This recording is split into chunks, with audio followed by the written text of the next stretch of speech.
প্রশ্ন আরো কয়েকটা শেষ দুইটা প্রশ্ন উত্তর দিয়ে শেষ করে দিচ্ছি, কষ্ট দিব না। জোহর আসর কেন আস্তে কেরাত পড়া হয়, ফজর মাগরিব ইশাতে কেন জোরে কেরাত পড়া হয়? আমি এটা অনেক চিন্তা করেছি। আসলেই তো 5 ওয়াক্ত নামাজে 5 ওয়াক্তেই বড় বড় কেরাত দিতে হতো, স্বার্থ হয়েছে তো। আবার 2 ওয়াক্ত ছোট, 3 ওয়াক্ত বড়, হয়তো বা 5 ওয়াক্ত আস্তে আস্তে কেরাত দিতে হতো তো কেন দিয়েছে? শুনেন, পুরা নামাজটা হচ্ছে সরকারে মদিনা সাল্লাল্লাহু আলাইহি ওয়াসাল্লামের অনুসরণ। পুরো নামাজটা হচ্ছে রসুলের ইত্তেবা। রসুল আমার যেমন করেছেন, আমার আল্লাহ বলেছে ইগো আল্লাহ রাব্বুল আলামিন নামাজটা কেমন, আমার আল্লাহ বলে আমার রসুল যেমন করে তোমরা তেমন করো। রসুল এমনি হাত তুললে তোমরা এভাবে হাত তোলো, রসুল সিজদা গেলে তোমরা সিজদা যাও। আমার রসুল যা করবে তাই যদি আদায় করতে পারো, এটা জান্নাতের ছাবি হয়ে যাবে। জোরে বলে সুবহানাল্লাহ। যেমন আপনারা বুঝে যাবেন এখন, রসুল জোহর আসরে কেন আস্তে কেরাত হলো, ফজর মাগরিবে কেন জোরে কেরাত? আমার রসুল মুস্কি মুস্কি হেসে বলে, বিশ্ববিখ্যাত আল কিতাব নুজহাতুল মাজালিস লিখেছেন আব্দুর রহমান সাফুরি রাদিয়াল্লাহু তাআলা আনহু। তিনি সেইখানে লেখেন, যখন নামাজ ফরজ হলো, রসুল বলে মক্কার জমিনে সর্বপ্রথম যখন আমি ফরজ ওয়াক্তের নামাজটা পড়তে গেলাম, আমি দেখলাম আবু জাহেল, আবু লাহাব, উতবা, শায়বা কতগুলা কাফেরদের ছোট ছোট বাচ্চাকে লেলিয়ে দিল।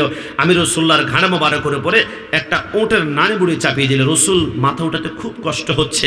আমার নবী বলে, আমি চিন্তা করলাম আমি রসুলকে কষ্ট দেয় এটা আমি কষ্ট পাই না, কিন্তু আমার কোনো উম্মত যদি কষ্ট পায়, রাব্বি হাবলি উম্মতি, রাব্বি হাবলি উম্মতি, উম্মতের কষ্ট আমি রসুল তো সহ্য করতে পারবো না। রসুল বলে, আমি দেখলাম আবু বকর, ওমর, ওসমান, আলী সবাই যখন ইসলাম ধর্ম গ্রহণ করে 11 জন মুসলমান হয়ে গেল।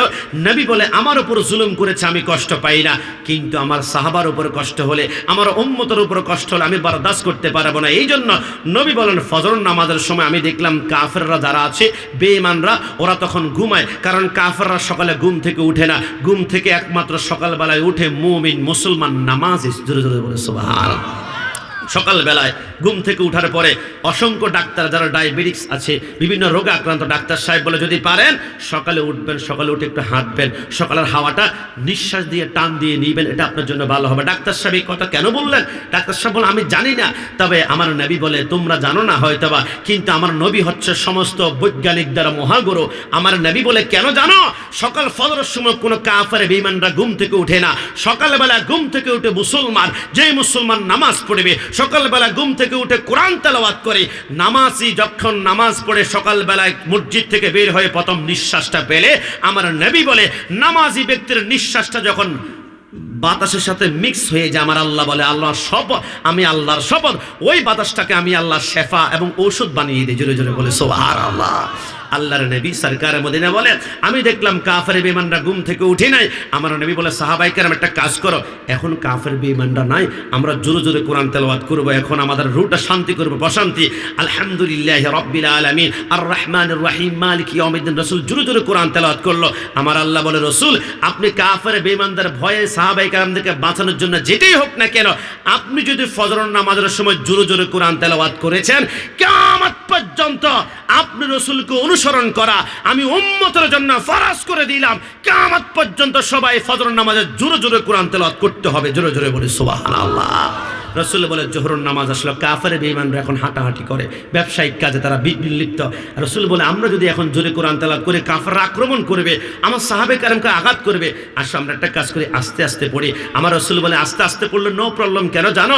আমার আল্লাহ বলে, জমিনে কোনো পিঁপড়া যদি হাঁটে, এত কাছে থেকে তোমরা পিঁপড়ার হাঁটার আওয়াজ পাও না, কিন্তু আল্লাহর কসম আমার আল্লাহ লামকান থেকে জমিনের পিঁপড়ার হাঁটার আওয়াজটা শুনতে পান। জোরে জোরে বলে সুবহানাল্লাহ।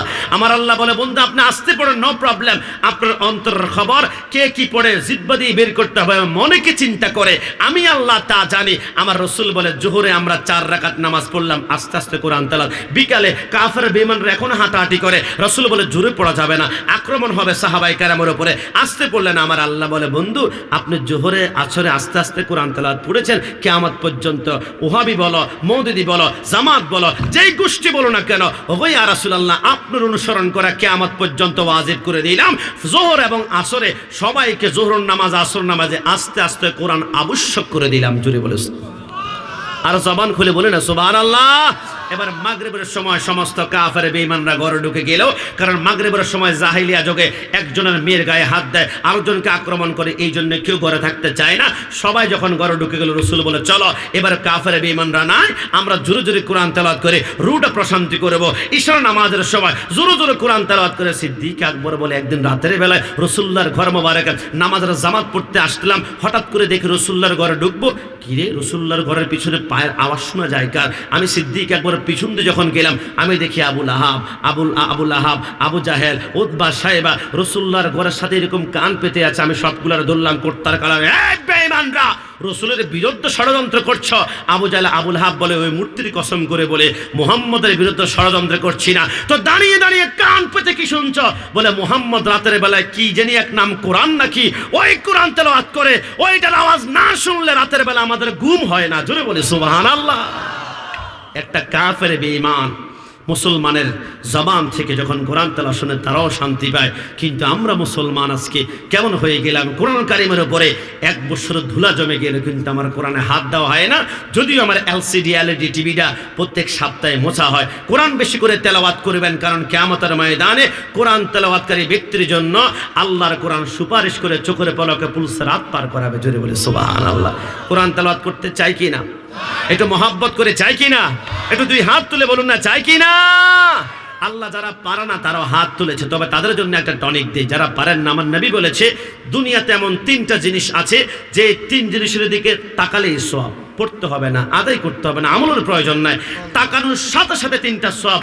নবী আমার কথা শুনে সাহাবায়ে কেরাম আশ্চর্য, কি বলেন নবী? 3 জিনিসের দিকে তাকালে সব। 1 নম্বর কি? আমার নবী বলে আন নাজরু ইলা কিতাবিল্লাহি তাআলা। 1 নম্বর পবিত্রতা অর্জন করে ওযু করে তুমি কোরআন কারীম পড়তে না পারো, নো প্রবলেম, কোরআন কারীমটা এরকম খুলে কোরআন কারীমের দিকে একবার তাকাও। নবী বলে তোমার চোখের সমস্ত সাগীরা গুনাহগুলো মাফ হয়ে ওই গুনাহগুলো সওয়াব দ্বারা পরিবর্তন হয়ে আমলনামা লেখা হয়ে যায়। জোরে বলে সুবহানাল্লাহ। নবী 2 নম্বর কি? আমার নবী বলে আন নাজরু ইলা বাইতিল্লাহি তাআলা। আল্লাহর যে ঘর কাবা রয়েছে, মক্কা যেতে না পারো, তোমার ঘরে মক্কার ছবি আছে তো, পবিত্রতা অর্জন করে মোহাব্বত নিয়ে ওই কাবার দিকে একটাবার তাকাও, তোমার সগীরা গুনাহগুলো ঝরে যাবে, ওই গুনাহগুলো সওয়াব দ্বারা পরিবর্তন হয়ে আমলনামায় লেখা হয়ে যাবে। জোরে বলে সুবহানাল্লাহ। নবী 3 নম্বর কি? আমার নবী বলে 3 নম্বর কি জানো? যে জিনিসের দিকে তাকালে সব। আন নাজরু ইলা বিল ওয়ালিদাইন। তোমার আব্বা আম্মার দিকে মোহাব্বত নিয়ে, ভালোবাসা নিয়ে যদি আব্বা আম্মার দিকে একটাবার তাকাতে পারো, তাহলে তোমার জিন্দেগীর চোখের সাগীরা গুনাহগুলো মাফ হয়ে যাবে। জোরে বলে সুবহানাল্লাহ। তোমার তো মামলা লইব, কও কি? মাইক দিয়ে কোরআন খতম। বসো। এ পাগল, পাগল হলো এটা জান্নাতি পাগল, এটা জাহান্নামী না, এটা ওহাবি না, এটা সুন্নি। সুন্নি মানে কি? বড় আল্লামা ফাখামা যারা আছে ওদের এর থেকে কিন্তু সেরা। কি আমি কি অস্বীকার করতে পারবেন? রাসূলের মোহাব্বত যার ভিতরে আছে, আল্লামা শাহ নুরুল ইসলাম ফারুকী বলেছিল, তুমি কোটি হাদিস মুখস্থ থাকতে পারে, তোমার অবস্থান আমার পায়ের তলে একজন আশিক রাসূল মুচি হোক, তার অবস্থান আমার কলিজার মধ্যে। জোরে বলে সুবহানাল্লাহ। আমি বলেছিলাম যে 3 জিনিসের দিকে তাকালে সব। একটা হচ্ছে আন নাজরু বি কিতাবিল্লাহ, আল্লাহর কোরআনের দিকে। 2 নম্বর আন নাজরু বিল ওয়ালিদাই বাইতিল্লাহ, আল্লাহর কাবার দিকে। 3 নম্বর তোমার আব্বা আম্মার দিকে মোহাব্বত নিয়ে, ভালোবাসা নিয়ে যদি একবার তাকাতে পারো, আল্লাহর নবী বলে তোমার সগীরা গুনাহগুলো ঝরে ওই গুনাহগুলো সওয়াব দ্বারা পরিবর্তন হয়ে আমলনামার মধ্যে লেখা হয়ে যাবে। জোরে বলে সুবহানাল্লাহ। এটা কি আমার কোনো বানানো কথা? একটু জবান খুলে কথা। হ্যাঁ, আজকে মাকে অসংখ্য ভাইয়ের, আজকে আমরা মার সাথে গাদ্দারি করে ঘর থেকে বের হয়ে আসছি। মাকে আমরা কি বলি? বুড়ি বলি। আজকে আমরা মাকে আমরা বুড়া বলি। তুমি কি মনে হয় না কামা তাদিনু তুদানুন? তুমি কি একদিন বাবা হবে না? তুমি আজকে বাবাকে বুড়া বলে গালি দিচ্ছ, আল্লাহর শপথ তোমার সন্তান তোমাকে বুড়া বলে গালি দিবে। তুমি মাকে বুড়ি বলে গালি দিচ্ছ, তোমার সন্তান মা তোমাকে বুড়ি বলে গালি দিবে। তুমি যেমন আচরণ করবে ঠিক সেম আচরণটা সন্তান থেকে পাবে। আমি কোন মায়ের কথা বলছি আমি জানি না। যুবক, মাকে কেন কষ্ট দাও? আল্লাহর নবী বলে একজন মায়ের এই পেটের ভিতরে 10 ইঞ্চি সর্বোচ্চ জায়গা খালি থাকে। সন্তানটা যখন 7 মাস 10 দিন বয়স হয়ে যায় তখন এই মায়ের 10 ইঞ্চি জায়গা আর বিন্দুমাত্র জায়গা থাকে না, সম্পূর্ণ পেটটা ভরাট হয়ে যায়। যাররা পরিমাণ জায়গা যখন খালি পায় না তখন ফেরেশতারা সম্পূর্ণ কান্না করে, আল্লাহ 7 মাস 10 দিনের সন্তানের আম্মার 10 ইঞ্চি পেটটা ভরাট হয়ে গেল, সন্তান তো আর 3 মাস মায়ের পেটে থাকবে, 15 দিন পর পরে 1 ইঞ্চি করে লম্বা হবে, ও আল্লাহ সন্তান যাবে কোথায়? যাররা পরিমাণ জায়গা তো আর নাই। ফেরেশতারা কান্না করে, আমার আল্লাহ বলে, দেখো না আমি আল্লাহ তো রহমান, আমি আল্লাহ তো সন্তানকে কষ্ট দিব না, মাকে কষ্ট দিব না। সাথে সাথে সন্তানটা যখন 1 ইঞ্চি বড় হয় আমার আল্লাহ সন্তানের পাটা মায়ের কলিজার সাথে লাগিয়ে দেয়। সন্তান মায়ের কলিজায় ধাম করে একটা যখন লাথি মারে মার কলিজাটা 1 ইঞ্চি উপরের দিকে উঠে যায়। মা রাতের বেলা চিৎকার করে কান্না করে, মা চিৎকার করে বলে, স্বামী আমি মনে হয় বাঁচবো না, আর আমাকে ক্ষমা করে দাও, আমার কলিজা জানি কেন শিনশিন করে ব্যথা করে। আরও 15 দিন পর সন্তান যখন 1 ইঞ্চি বড় হয় কোনো জায়গা পায় না তখন সন্তান মার কলিজা ধাম করে আরেকটা লাথি মারে, মার কলিজা 8 ইঞ্চি উপরের দিকে উঠে যায়। মা রাতের বেলা চিত হয়ে ডানে কাত হয়ে বামে কাত হয়ে কান্না করে, স্বামীকে ডাকে না, শাশুকে ডাকে না, শাশুড়িকে ডাকে না, মা চোখের পানি ছেড়ে দেয়। আল্লাহর নবী বলে, আল্লাহর কসম যে সন্তানটা দুনিয়াতে আসার আগে সর্বনিম্নে সবচেয়ে কম মার কলিজায় লাথি মেরেছে, প্রতিটা সন্তান মার কলিজায় 4500 বার লাথি মেরেছে। আমি গোলাম রাব্বানী কাশেমি, আমার মার কলিজায় আমি 4500 বার লাথি মেরেছি। আমার মুমিন সাহেব মুফতি সাহেব মার কলিজায় 4500 বার লাথি মেরেছি। আল্লাহর নবী বলে, তুমি তোমার মার কলিজায় 4500 লাথি মেরেছ, ওইখান থেকে একটা লাথি যদি তোমার বাবার সেম একটা লাথি যদি মারো, তোমার বাবা 1 সেকেন্ড বাঁচে থাকবে না, সাথে সাথে মৃত্যুবরণ করবে। আর আমার আল্লাহ বলে, যে সন্তানটা মার কলিজায় যত বেশি লাথি মারে মার সন্তানটাকে তত বেশি ভালোবাসে। জোরে বলে সুবহানাল্লাহ।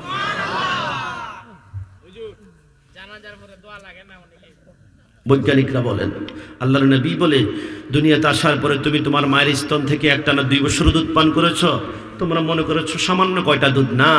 আল্লাহর নবী বলে 1 ফোঁটা দুধের ভিতরে 180 রকমের দুনিয়ার ফলের রস রয়েছে, 103 রকমের প্রোটিন রয়েছে। আর ওই 2 বছরের দুধগুলা যদি একটা পাল্লায় রেখে তোমরা ওজন দিয়ে দেখো, আল্লাহর কসম তোমরা দেখবা 2 বছরে মায়ের স্তনকে 27 মণ দুধ পান করেছো। জোরে বলে সুবহানাল্লাহ।